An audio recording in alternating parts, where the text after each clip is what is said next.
Good evening, visitors. Welcome to the Australian War Memorial's last post ceremony. My name is Sandy Smith, and joining us today from the Royal Australian Navy is Chaplain Kate Lord. This evening, we warmly welcome the family of Squadron leader James William McGilvray, whose story will be told shortly. This evening, we are honoured to acknowledge the Honourable Bjørn Arild Gram, Minister of Defence of Norway, accompanied by Her Excellency Miss Anna Greta Risa, Ambassador of Norway, and Air Marshal Leon Phillips, Australian Defence Force. Major General Mohammed Asadullah Minhazul Alam, Commandant Defence Services Command and Staff College, Bangladesh, and of course the accompanying delegation. We also warmly welcome Group Captain Alan George, retired, representing the Air Force Association. As always, we welcome the veterans who have served, those that are still serving, and the families that love and support them. The live stream of this ceremony is made possible by the Returned and Services League of Australia and the RSL and Services Clubs Association. We welcome members who are watching the broadcast of this ceremony across Australia. During this evening's ceremony, wreaths will be laid at the base of the pool of reflection. By family, visitors to the memorial, and students on behalf of St Catherine's Catholic Primary School, Wishart, Queensland. If you are able, I now invite you to please stand and join in singing the national anthem.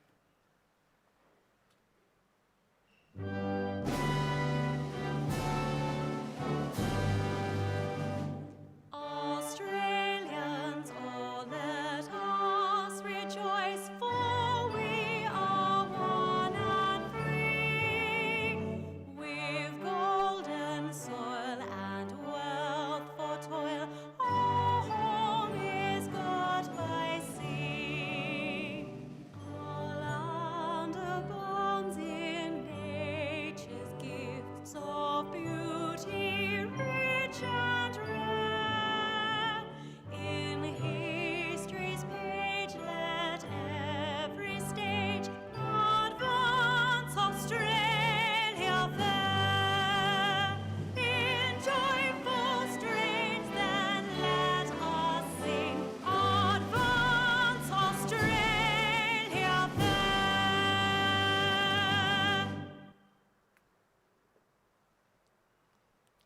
Students, you may be seated.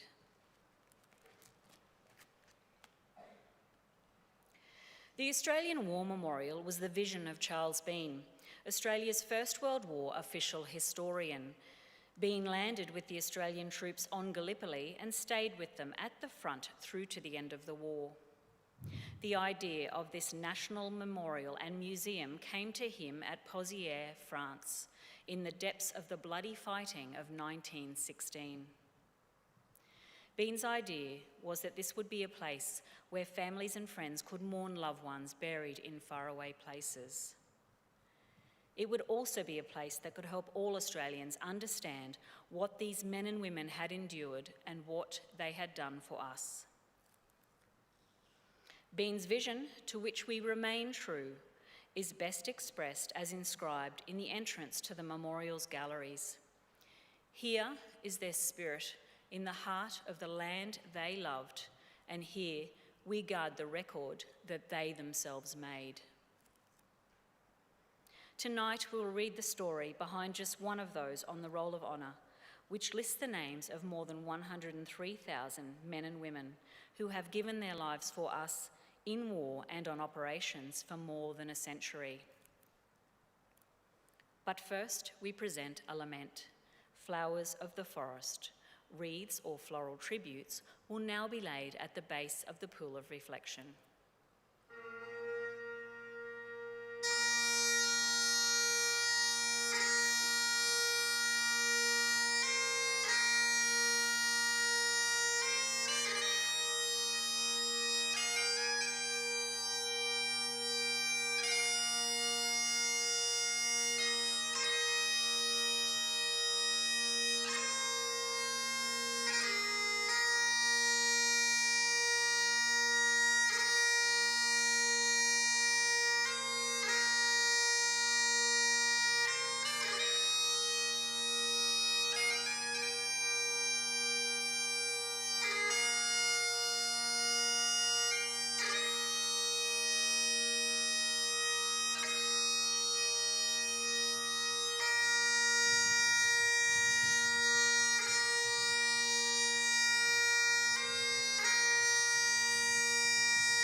Today we remember and pay tribute to Squadron leader James William McGilvray.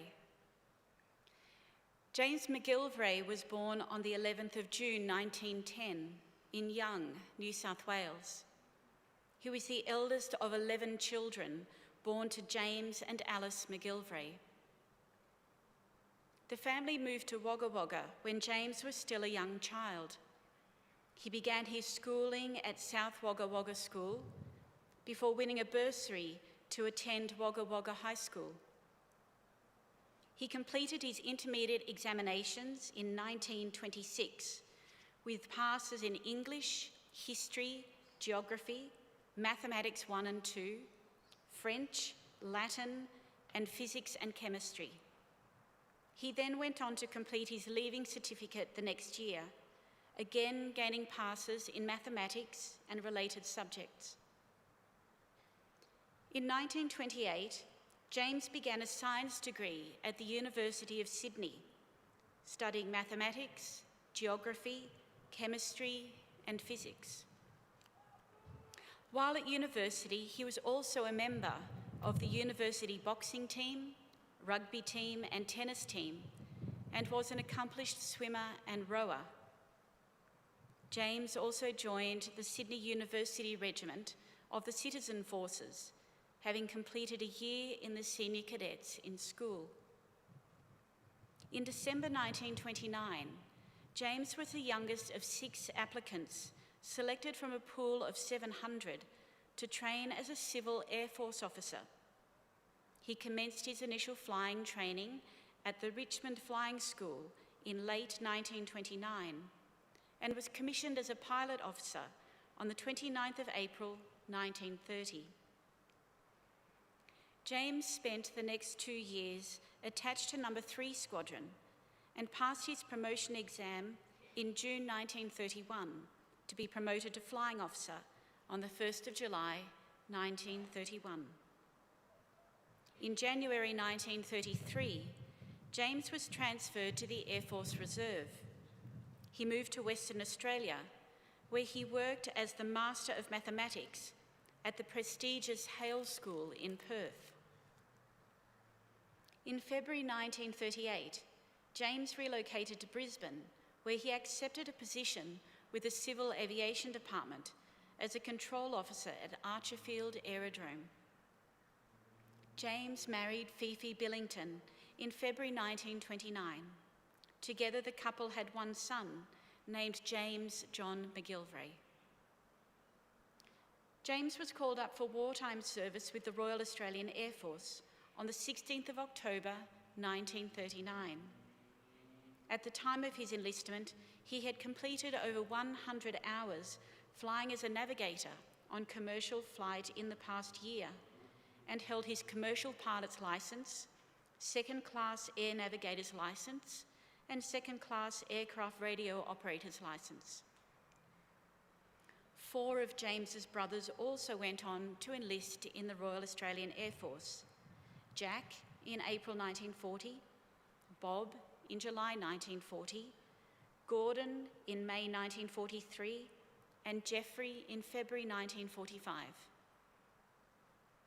James was enrolled in a specialist navigation course at No. 1 Flight Training School in late October, graduating with high marks in March 1940. From there, he was transferred to headquarters at RAF Station Richmond on flying duties. While based at Richmond, James dislocated his knee while playing rugby union with the Richmond Station team and spent 7 weeks resting. During this time, he was also promoted to flight lieutenant, effective from the 1st of June 1940. James was hospitalised twice while at Richmond, both times for unspecified reasons. In June 1941, James was transferred to Parkes, where he worked as a navigation instructor. He spent the next few months as a navigation instructor, first for the South Area Headquarters, and then at No. 2 Air Navigation School in Mount Gambier, South Australia. James joined No. 2 Squadron in late September and spent a week on temporary duty outside Commonwealth territories, flying over Java. Upon his return to Australia, he was promoted to squadron leader and later that year made commanding officer of the General Reconnaissance School at Laverton. In early 1942, James took over as operations officer for the Northwestern Area Headquarters based in Darwin. He then returned south to Sale in Victoria, where he joined No. 1 Operational Training School, flying Hudson bombers in late April 1942. James joined No. 7 Squadron at Laverton on the 1st of June 1942. The squadron deployed aircraft on coastal patrols, seaward searcher, and anti-submarine patrols. As an experienced navigator and pilot, James was a welcome addition to the relatively new squadron, which had only received its aircraft in April 1942. On the 9th of June 1942, 3 aircraft set out for a seaward patrol from Bairnsdale at 2:30 p.m. The newest aircraft, Hudson A1639, was piloted by squadron leader James McGilvray, who had already amassed 102 hours of flying in Hudsons. Also on board was Sergeant Murdoch Gayworth, Sergeant Frank Walton, and Sergeant Ernest Bailey. Less than 2 hours after taking off, all 3 aircraft were ordered to return to the base due to poor weather conditions. While 2 of the 3 aircraft landed in light rain at Bairnsdale successfully, James McGilvray's Hudson did not return. Later that evening, a farmer 30 miles south of Bairnsdale heard a low-flying aircraft over his roof, followed by a crash. The Hudson A1639 impacted with the ground and caught fire. It was later determined that the starboard engine had stopped in flight due to mechanical problems and that the aircraft had been flying on the remaining port engine at the time of the crash. None of the crewmen on the Hudson survived the crash, including squadron leader James McGilvray. He was 31 years old. Following the news of his death, tributes poured into local newspapers from his family, friends, and members of the community. James was remembered as a brilliant navigator and a fearless and courageous airman, as well as a loving son, brother, husband, and father. James's body was recovered from the scene of the crash. He was buried in Wagga Wagga War Cemetery on the 13th of June 1942, with his family and friends in attendance. His name is also listed on the Roll of Honour on my left, among almost 40,000 Australians who died while serving in the Second World War. His photograph is displayed today by the Pool of Reflection. This is but one of the many stories of service and sacrifice told here at the Australian War Memorial. We now remember Squadron Leader James William McGilvray, who gave his life for us, for our freedoms, and in the hope of a better world.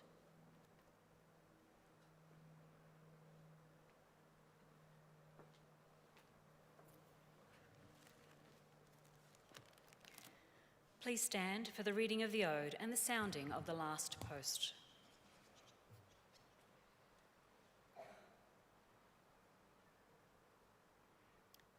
They shall grow not old as we that are left grow old. Age shall not weary them, nor the years condemn. At the going down of the sun and in the morning, we will remember them.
lest we forget. Lest we forget.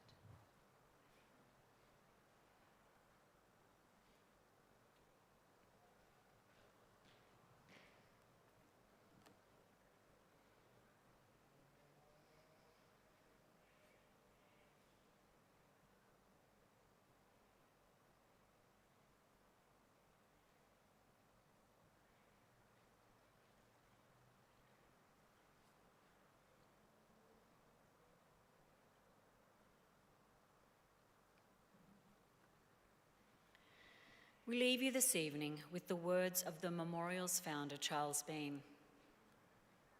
Many a man lying out there at Poziere or in the low scrub at Gallipoli with his poor, tired senses barely working through the fever of his brain has thought in his last moments, well, it's over. But in Australia, they will be proud of this.